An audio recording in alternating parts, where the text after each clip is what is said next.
আমরা আজকে পাঁচমিশালি ভর্তা করবো, তার জন্য আগে মরিচ ভাজতেছি, তারপর ভাজা পেঁয়াজ,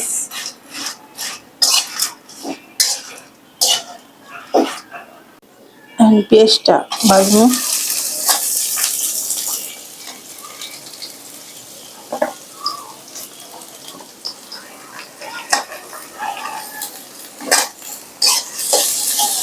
পেঁয়াজটা হালকা বাদামি কালার করবো, বেশি ভাজা যাবো না।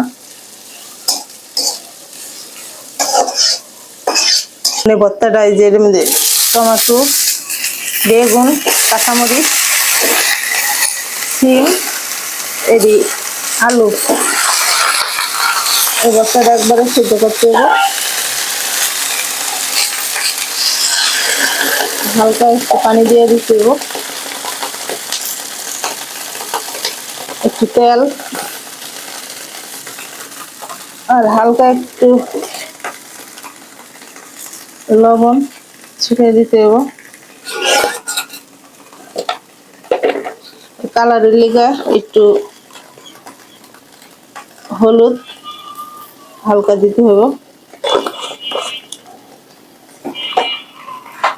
জালটা একটু বাড়াইয়া ঢেকে দিতে হবে, তারপর বলক এলে একবারে চুলা কমাইয়ে দিতে হবে। এখন ঢেকে দিই। এখন 5 মিনিট হয়ে গেছে। 5 মিনিট পর যে বলকটা এসে চুলার আঁচটা যদি কমাই দিই, আর যে তেল দিছে এই তেলেই একবারে পুরো ফুল সেদ্ধ হয়ে যাবো গা।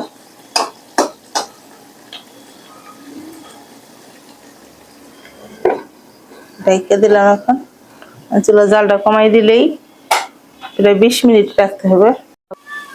এখন আমার ভর্তাটা অফ ক্যামেরায় আমি আরো 3-4 বার লাড়াতে দিছি। এখন পানি নাই, খালি তেলটা আছে। এখন গরম গরমেই আমার এই ভর্তাটা করতে হবে। কাঁচামরিচ, শুকনো মরিচ দুইটা দিয়েই এখন গরম গরম এই ভর্তাটা কেলাস দিয়া সুন্দর করে করে নিতে হবে।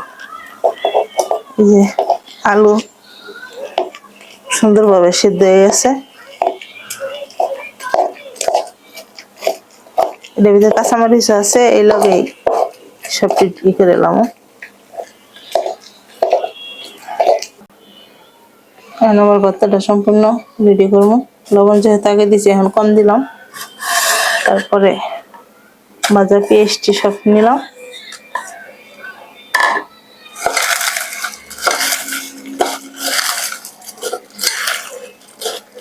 এই ভর্তাটা প্রবাসে যারা থাকে তাদের লিগা অনেকই ভালো, কারণ এদের কোনো বাড়াবাড়ির কোনো ঝামেলা নেই। এখন আমার ভর্তাটা